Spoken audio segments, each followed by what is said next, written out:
Iniciamos nuestra cuarta jornada del Seminario de Urbanismo Internacional. En la primera presentación tenemos a Moisés Vargas, que nos desarrollará el tema El peatón en la ciudad, acciones urbanas para generar una mayor equidad en el uso del espacio público. Moisés Vargas es la segunda vez que nos acompaña. Él es egresado de la Universidad Autónoma Metropolitana Xochimilco, tiene una especialidad en proyectos para el desarrollo urbano de la Universidad Iberoamericana, Ciudad de México.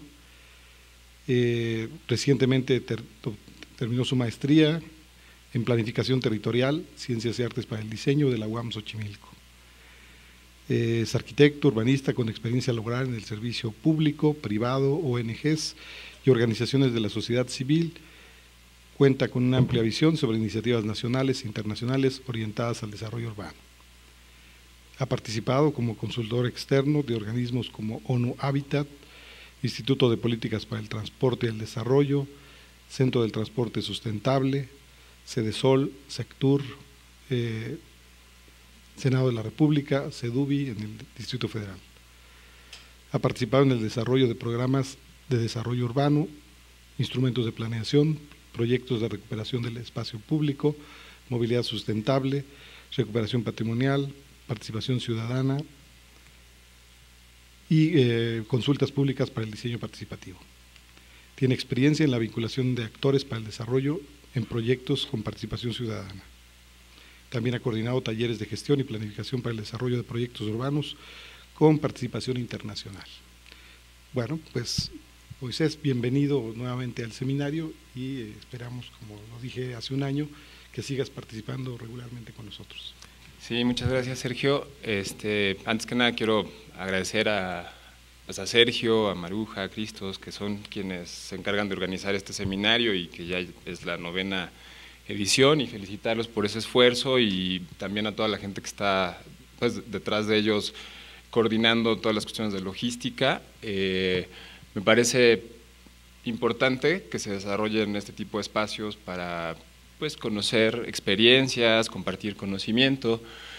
Entonces, bueno, quiero felicitarlos por esta 9ª edición del seminario, y pues yo les voy a platicar el día de hoy un tema en el cual he venido trabajando desde hace ya algunos años, y que es el de la movilidad sustentable, la movilidad ligera, no motorizada, pero en esta ocasión quise enfocar mi presentación al peatón, siendo el que más uso hace del espacio público de la ciudad, vaya.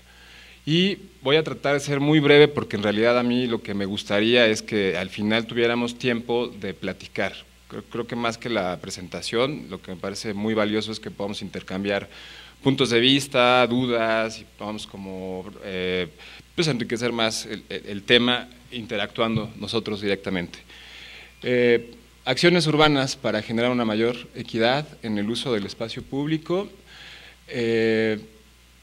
Quisiera empezar la presentación con una reflexión que hace Benjamin en 1939, donde dice que la ciudad es la realización del sueño más antiguo de la humanidad, el laberinto.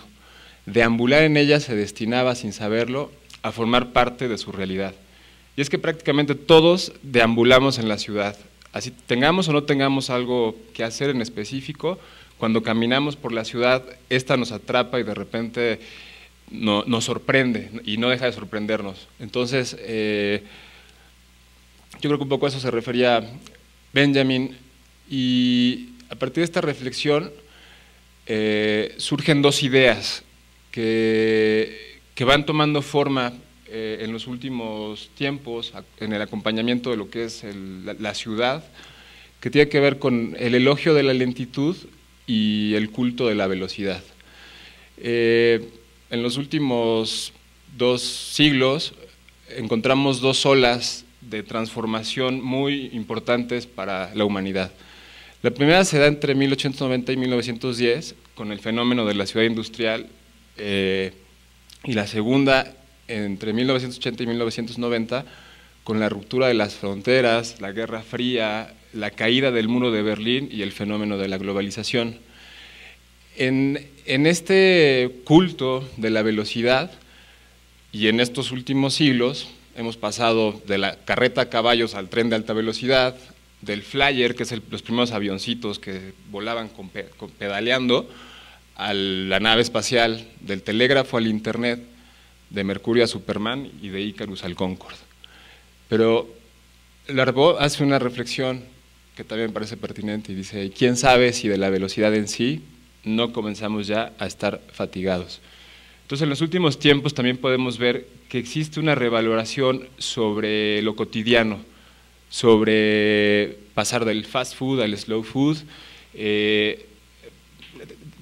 darle su valor necesario al tema de la temporalidad. Y Kundera también hacía una reflexión que me parecía interesante, que dice, existe un vínculo secreto entre la lentitud y la memoria, entre la velocidad y el olvido. Y es cierto, muchas veces el ritmo de la ciudad, las prisas, las distancias, nos hacen olvidarnos de lo cotidiano, de tomar el tiempo y darle el tiempo a las cosas.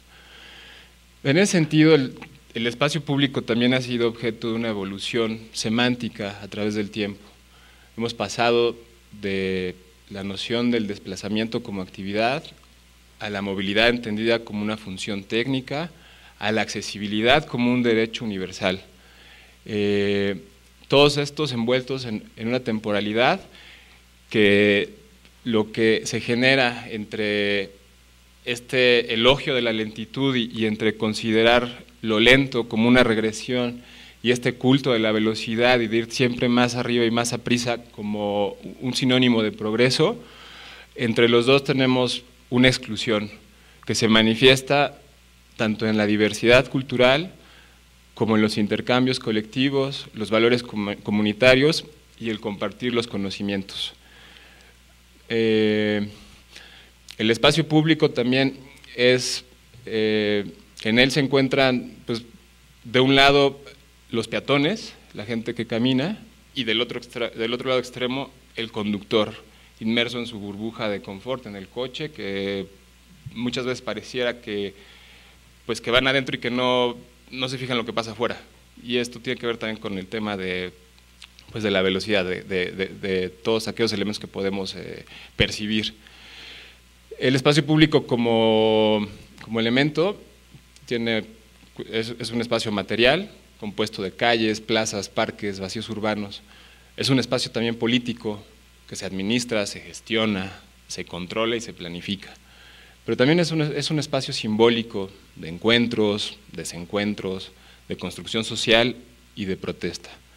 Todo este conjunto de valores y significados de alguna manera se tienen que tomar en cuenta y a partir de ellos podemos de alguna manera tener la cuestión de la equidad social. O sea, tenemos que comprender que el espacio público también es un elemento de equidad y del derecho a la ciudad. Algunas cuestiones o preguntas iniciales sobre el espacio público y sobre la ciudad sería, ¿cuáles son las estrategias que se están adoptando actualmente en materia de espacio público y pensando en el peatón como el principal usuario de este espacio? ¿Cómo se está tomando en cuenta la diversidad de los usuarios que lo comparten? El peatón, la gente que anda en bici, el vendedor ambulante, los viene-viene, los conductores de automóviles privados, de automóviles públicos, de automóviles de transporte. Y finalmente, ¿cómo podemos innovar de manera conceptual, técnica, tecnológica y administrativamente? Y en torno a estas preguntas, una reflexión que tiene que ver con el concepto de la ciudad clásica, que sería algo parecido a lo que es el centro histórico o aquellos espacios urbanos representativos patrimoniales, por ejemplo, que tienen una personalidad propia y que de alguna manera chocan con todos los espacios de la periferia y que son espacios grises, sin sentido, sin identidad. Y dichos espacios conforman lo que actualmente estamos viviendo y conocemos como el fenómeno urbano. De manera general, quise presentar a grandes rasgos un caso internacional. Yo estuve viviendo en Francia el año pasado, en esta región, entonces me parecía interesante, fue parte de mi investigación. Es una intervención de gran escala en la ciudad de Lyon, en Francia. El proyecto se llama Vert du Rhône, y me pareció interesante porque de entrada fue un proyecto que se implementó en muy poco tiempo, de una gran magnitud. Hubo una gran concertación y coordinación de actores, y lo que se planteaban en ese momento era cómo generar un nuevo paradigma de movilidad urbana de manera integral, tomando en cuenta transporte público, privado, modos ligeros de movilidad, a partir de un proyecto de arquitectónico, más bien urbano por la escala, a partir de un proyecto urbano específico, pero que no fuera puntual, sino que articulara a lo largo de 5 kilómetros, que es lo que se intervino, más de 5 kilómetros, la ciudad. Y bueno, ahí se puede ver en la diapositiva de la izquierda lo que eran los Vert du Rhône antes del proyecto y lo que son ahora. Cómo pasar del espacio motor al espacio humano. De alguna manera intervenía en el espacio público y imaginarlo de otra manera al que estamos acostumbrados implica generar nuevas formas de relación, de convivencia y de expresión para los habitantes de la ciudad, de concebir y materializar un recurso existente, pero que está en la mayoría de los casos subutilizado. Entender este espacio público como un catalizador y un unificador del tejido social, como un elemento y un componente urbano de regeneración ambiental y de paisaje, cómo podemos cambiar el paisaje de la ciudad, y finalmente también, muy importante, entenderlo como una apuesta política de capital social. Creo que ese es uno de los principales retos, y más en México, que muchas de las decisiones políticas están condicionadas por los tiempos administrativos. Entonces, resulta difícil emprender acciones a largo plazo, pero considero que este tipo de proyectos, como este que estuvo listo en 7, 8 años, es posible llevarlo a cabo, y como una apuesta política, o sea, que se puede dar continuidad y que puede heredarse de administración a administración. Bueno, este es como un pequeño preámbulo de la segunda parte de la exposición, que son propuestas que hemos desarrollado aquí en México, en nuestro contexto más local. Y bueno, hay 3 cuestiones a tomar en cuenta sobre la situación actual, y que tienen que ver con la distribución de las formas de movilidad en México, donde más del 60% de la gente se desplaza en automóvil privado, el 20% se desplaza en transporte, y el resto en transporte público y compartiendo diferentes modos de movilidad. La segunda es la distribución del espacio público. Del espacio público, en promedio, el 50% es privado y el 50% es público, y de este 50% público, el 80% está destinado a los automóviles y el resto, al 20%, a los peatones. Entonces tenemos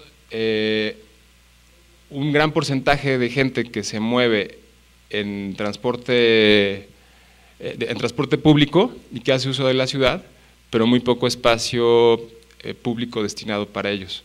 De hecho, creo que me deslicé, pero la gente que tiene automóvil en el país es 20% y el resto se mueve en transporte público. Entonces tienes 20% de gente que tiene coche y 80% de espacio público que se destina al automóvil. Finalmente, el tercer punto es el de los recursos.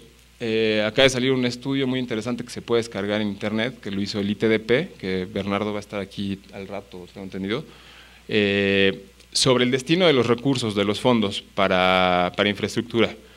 Y en México la mayoría de los fondos de infraestructura se destinan a proyectos que favorecen el uso del automóvil, cuando en realidad pues, el espacio público es utilizado en su mayoría por gente que no lo tiene.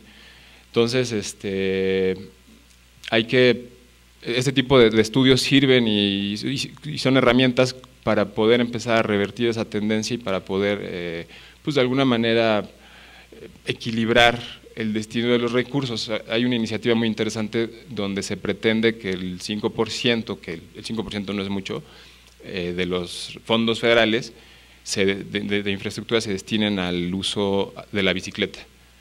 Entonces, bueno, son como iniciativas ahí que me parece muy interesante. Dos propuestas y aproximaciones personales que pongo a consideración para que después las podamos discutir, y que son proyectos que se han desarrollado, que hemos desarrollado. El primero es aquí en la colonia Roma. Nosotros estamos más o menos aquí está la Alameda, estamos aquí enfrente, y la Roma pues es esto. Es una de las primeras colonias planificadas que tuvo la Ciudad de México. Se fundó en 1902 y bueno, quedó prácticamente en el corazón de la ciudad. Aquí podemos ver lo que es el Paseo de la Reforma, Chapultepec, el Centro Médico, y lo que tenemos aquí, bueno, son algunos indicadores y datos que vienen en los programas de desarrollo urbano, y la premisa, bueno, partimos de entender la información con la que se cuenta como un facilitador para la comprensión y la toma de decisiones de un lugar en específico, ¿no? Pero también hay que ser críticos y, por ejemplo, esto es lo que marca el programa delegacional de la Cuauhtémoc: ejes de actividades específicas, un eje mixto, un eje de usos comerciales y comerciales con oficinas. Sin embargo, al interior de la colonia, y como todos sabemos, esto no sucede. O sea, tenemos usos comerciales, restaurantes, actividades variadas, y por otro lado, más de 1.300 inmuebles con valor artístico. Esto quiere decir que son inmuebles que se construyeron después de 1899 a la fecha, todo lo que es arquitectura moderna, de principios del siglo pasado. Este conjunto de inmuebles representa casi el 10% a nivel nacional. Entonces, en esta colonia tenemos como bastantes elementos de arquitectura que representan también un conjunto. Aquí podemos ver que lo que les comentaba, ¿no? Los diferentes equipamientos que pues no coinciden con lo que marca el programa parcial. Entonces, por un lado tenemos una planificación que es hipotética y especulativa, una falta de coordinación entre las diferentes instancias que administran o gestionan este territorio, como sería el LIMBA con la SEDUB y los responsables del desarrollo urbano, porque tampoco estos ejes coinciden con la ubicación de estos edificios que están catalogados.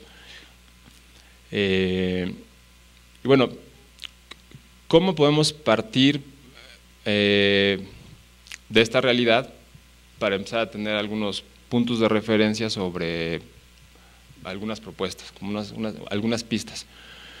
Lo que hicimos fue acercarnos a la gente que camina en la colonia y que está ahí, que la vive, para hacerles algunas encuestas donde se pudieron identificar diferentes indicadores que nos permitieron darle forma pues a la propuesta del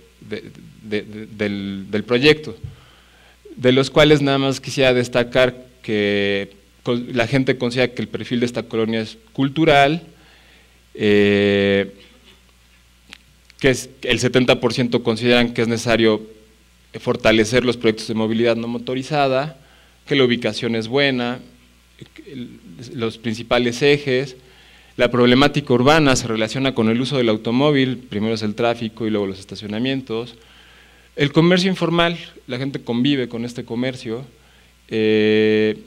y bueno, consideran que es necesario recuperar y darle importancia al patrimonio que representa esta colonia y al peatón, es darle prioridad al peatón. O sea, a partir de ahí ya establecimos como diferentes criterios de lectura del territorio, y el primero era entender el sistema de espacios públicos, de áreas verdes, de parques, jardines y plazas, que en comparación con otras áreas de la ciudad es muy elevado, y que se articula a partir de ejes que integran las diferentes colonias. En segundo lugar, los edificios catalogados, pero dentro de estos edificios catalogados, ¿cómo podemos empezar a identificar incentivos o elementos para darle sentido a lo que representa caminar en esta colonia? Bueno, pues tenemos edificios que son más representativos por la monumentalidad que tienen, luego tenemos edificios en conjunto, la relación con el espacio público, la Romita, que era un barrio prehispánico, de hecho el lago de Texcoco llegaba hasta aquí, había un puerto, se dice, y a partir de la relación de estos ejes principales con los elementos patrimoniales, identificamos zonas homogéneas que a partir de las cuales se pueden articular corredores lúdicos para la gente que camina en la colonia.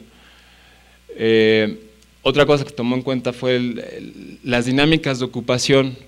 Por ejemplo, alrededor de las estaciones del metro, pues el comercio informal principalmente es de alimentos y piratería y productos chatarra, pero en los espacios públicos con valor, con mayores características patrimoniales, digámoslo así, los parques, los corredores, esto es Álvaro Obregón, el comercio y las actividades que se dan en el espacio público son más de tipo cultural y artístico o artesanal y comunitario. Entonces también nos parecía interesante pues entender, ¿no?, esta dinámica y la lógica. El metro pues representa núcleos de flujos muy importantes y estas zonas de aquí representan zonas de paseo.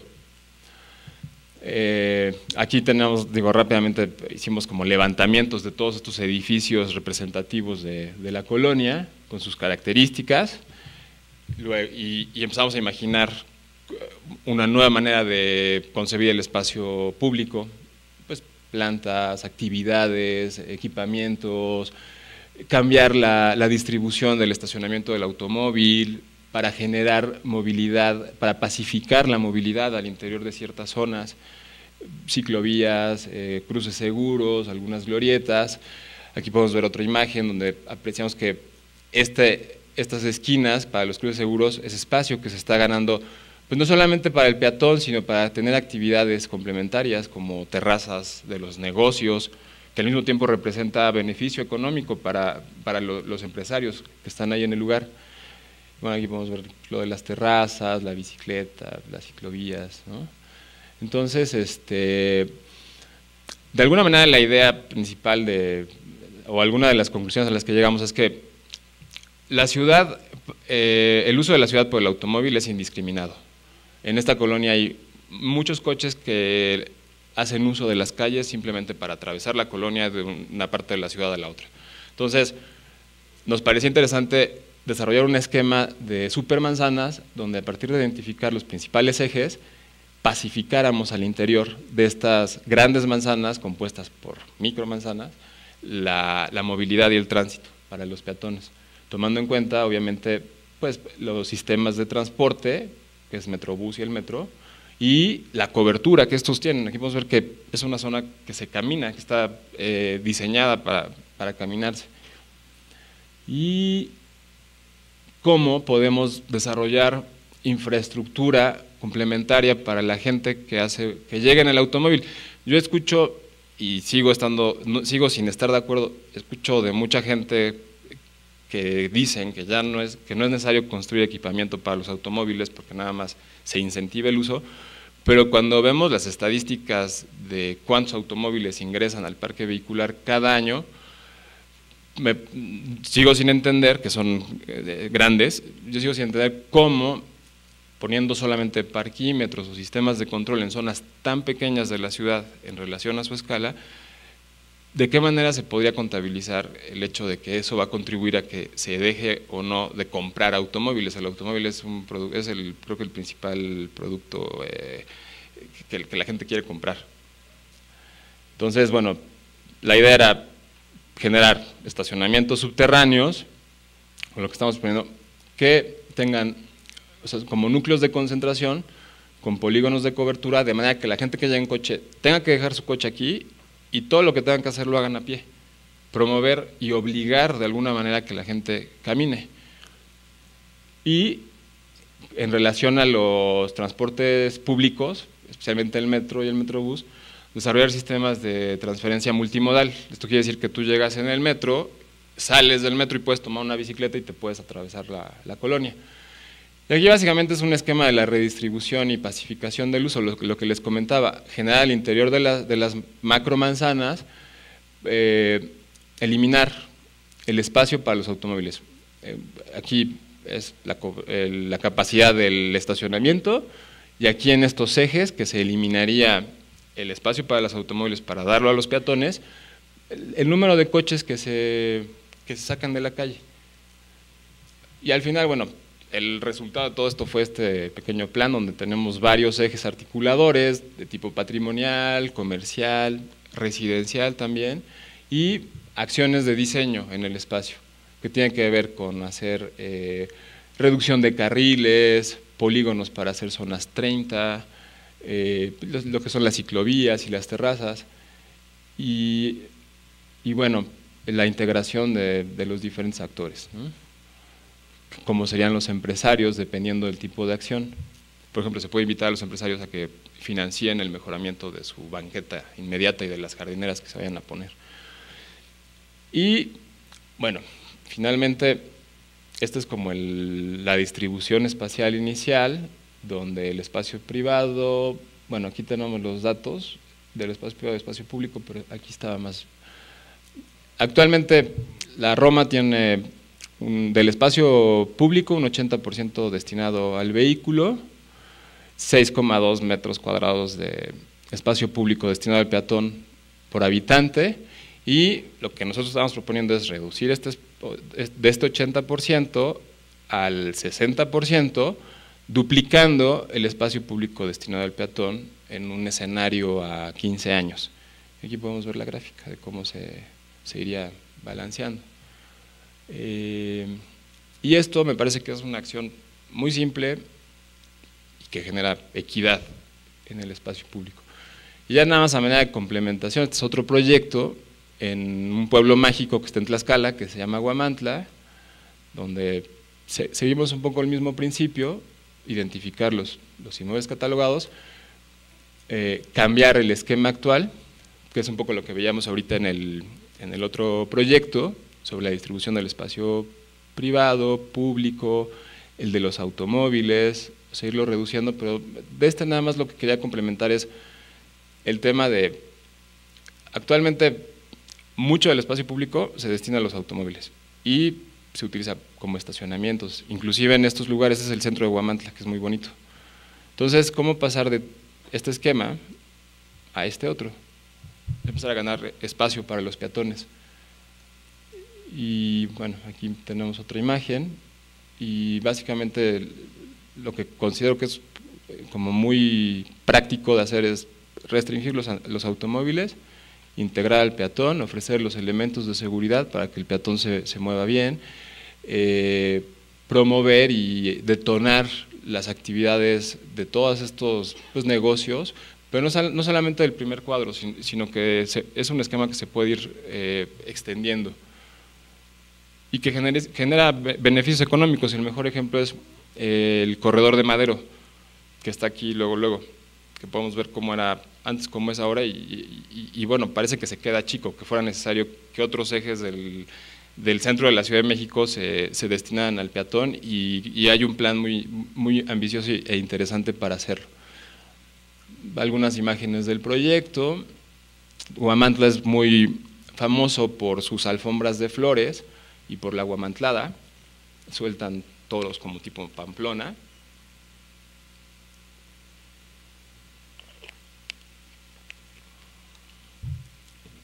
Y digo, adecuaciones geométricas, ¿no? Para no nada más restringir. Muchas veces hablar de peatonalizar una calle da miedo. No necesitas restringir el paso del automóvil, se puede hacer, pero de manera más controlada.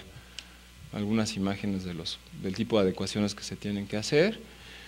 Y ya para finalizar, bueno, creo que emprender este tipo de acciones requiere, por un lado, una amplia comprensión de los diferentes elementos que integran un territorio en específico, una apertura de comunicación entre los diferentes actores que se involucran, gobierno, sociedad civil, actores económicos, para poder integrar las diferentes visiones, una responsabilidad en esta integración de los diferentes puntos de vista que existen y que garantice la participación de los actores, y pues, al final una comunidad consciente y responsable con su entorno, tanto la gente que vive ahí como la gente que hace uso del espacio público.